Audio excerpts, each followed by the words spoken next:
सत्यम शिवम सुंदरम। तो चलिए साथियों, जीव विज्ञान की कड़ी में एक बार फिर आगे बढ़ते हैं। और कल हम बात कर रहे थे इस संदर्भ में कुछ प्रमुख जीव विज्ञानियों की। कल हमने अपने वीडियो में 10 प्रमुख जीव विज्ञानियों की बात की थी। हाँ, और एक बार मैं बता दूं आपको कि इस वीडियो में जो 3 नंबर था वो 2 बार पड़ गया था, इसलिए अंतिम नंबर हमारा उसी सीरीज के हिसाब से 9 आ रहा था। वो 10 वैज्ञानिक हैं, आप ध्यान से देखेंगे तो। और आगे हम अगले वैज्ञानिक से आगे की चर्चा आज करते हैं। तो देखिए, अगले विज्ञानी हैं हमारे अर्नेस्ट हेकल, जिन्हें कई जगह आपने हेकल के नाम से भी पढ़ा होगा। इन्होंने पुनरावृत्ति सिद्धांत दिया था। पुनरावृत्ति सिद्धांत का प्रतिपादन किया।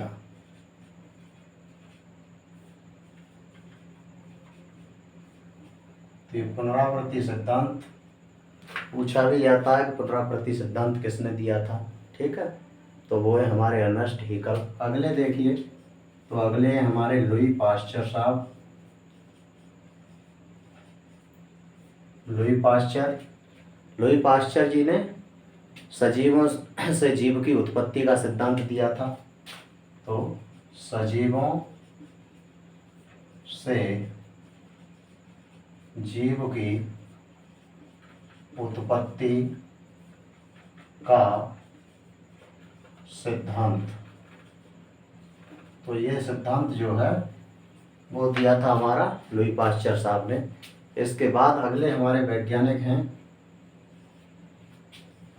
जीजे मेंडल, या हम इनको ग्रेगर जॉन मेंडल कहते हैं। और हम सब जानते हैं ग्रेगर जॉन मेंडल साहब ने आनुवंशिकी के नियमों का प्रतिपादन किया था। उन्हें फादर ऑफ जेनेटिक्स भी कहा जाता है। तो आनुवंशिकी के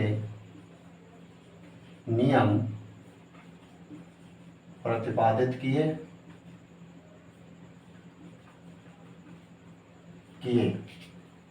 और इन्हें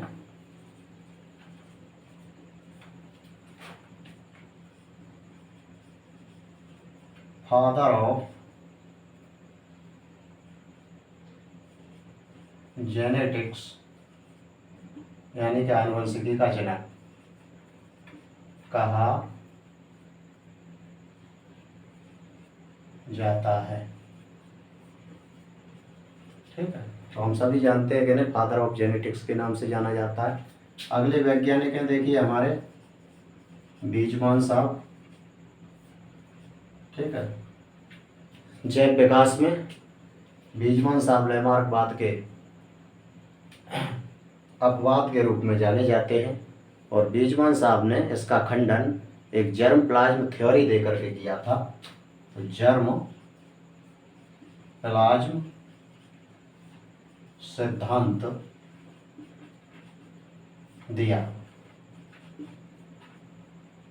ठीक है, इन्होंने 21 पीढ़ियों तक चूहों की पूंछ काटी थी। और कटी हुई पूंछ के चूहे जब अगली पीढ़ियों में नहीं आए तो उन्होंने एक सिद्धांत बनाया था जर्म प्लाज्म, और खंडन किया था लैमार्कवाद का। इसके बाद में अगले वैज्ञानिक हमारे इवानोवस्की, रूसी वैज्ञानिक हैं इवानोवस्की साहब। और इवानोवस्की जी ने हमारा 1892 में विषाणुओं की खोज की थी। तो 1892 में वायरस की खोज की। वायरस खोजे थे। इसके बाद अगले देखते हैं हम इवानोवस्की के बाद में रोनाल्ड रॉस। एक बड़ा ही महत्वपूर्ण सवाल बनता है, रोनाल्ड रॉस।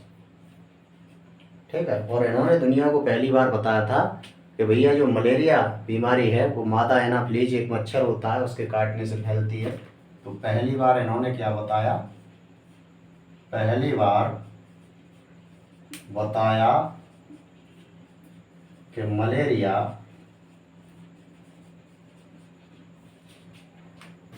मादा एनाफ्लीज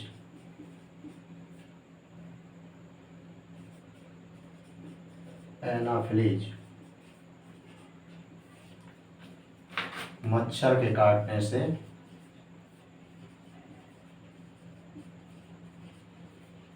से होता है। तो ये बड़ा ही महत्वपूर्ण बात थी उस जमाने की, जिसके लिए इन्हें दूसरा चिकित्सा का दूसरा ही नोबेल प्राइज भी दिया गया था रोनाल्ड रॉस साहब को। अगले हमारे फार्मर एवं मूरे, इन्होंने अर्धसूत्री विभाजन बताया। अर्धसूत्री विभाजन बताया, या हम ये कहें कि इन्होंने अर्धसूत्री विभाजन की खोज की थी। और ये अर्धसूत्री विभाजन की जो खोज है वो आपकी 1905 में हुई थी, और इसे मियोसिस इन्होंने नाम दिया था। बताया वह मियोसिस नाम दिया, या हम ये कहें कि मियोसिस शब्द दिया। ठीक है। अगले वैज्ञानिक हैं हमारे, देखिए जी वैज्ञानिक ट्वार्ट। ठीक है, ट्वार्ट और डी हैरिल का नाम आता रहता है। तो ट्वार्ट बैक्टीरियोफेज वायरस की खोज की। ठीक है, बैक्टीरियोफेज एक वायरस होता है जिसकी वजह से गंगा जल खराब नहीं होता, तो इसकी खोज इन्होंने की थी ट्वार्ट साहब ने। इसके बाद में देखिए आगे हम लेते हैं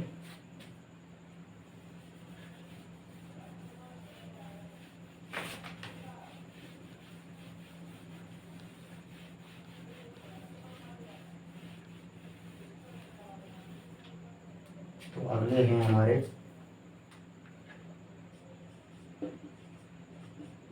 ओपेरेंट। जीवन की उत्पत्ति के संबंध में बड़ा ही महत्वपूर्ण योगदान है ओपेरेंट का, और इन्होंने 1924 में रासायनिक संश्लेषण द्वारा जीवों की उत्पत्ति का सिद्धांत दिया था। 1924 में रासायनिक संश्लेषण द्वारा जीवों की उत्पत्ति का सिद्धांत।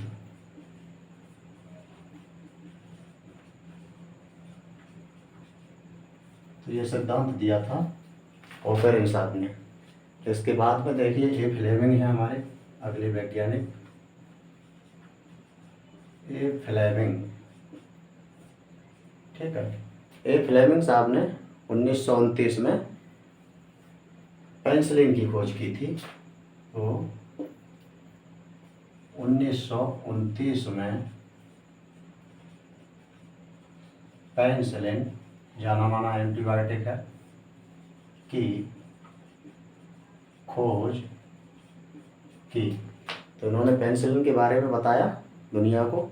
अगले हैं देखिए, और लेते हैं नॉल एवं रस्का। ठीक है, बड़ा ही महत्वपूर्ण नाम है नॉल एवं रस्का, क्योंकि इलेक्ट्रॉन सूक्ष्मदर्शी के लिए जाने जाते हैं। और ये 1933 में 1933 में इलेक्ट्रॉन सूक्ष्मदर्शी की खोज की। तो ये नॉल एवं रस्का का योगदान है। इसके बाद देखिए अगले हम आगे लेते हैं लैंडस्टीनर तथा वीनर को। लैंडस्टीनर तथा वीनर, इन्होंने क्या है, ब्लड ग्रुप्स की खोज की।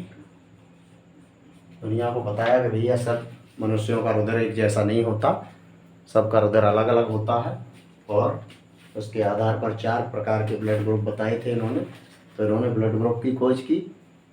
इसके बाद देखिए आगे हम एक और वैज्ञानिक लेते हैं, वाटसन एवं क्रिक। बड़ा ही महत्वपूर्ण वैज्ञानिक हैं, महत्वपूर्ण योगदान है।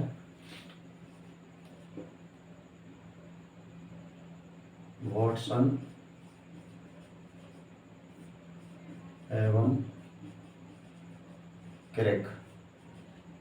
और जैसा कि हम सभी जानते हैं, वाटसन और क्रिक साहब ने हमारा डीएनए जो मॉडल होता है उसके बारे में बताया था। तो डीएनए की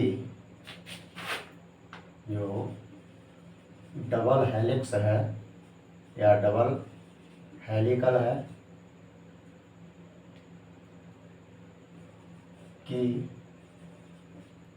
डबल हेलिकल मॉडल लिख लेंगे, मॉडल की खोज की।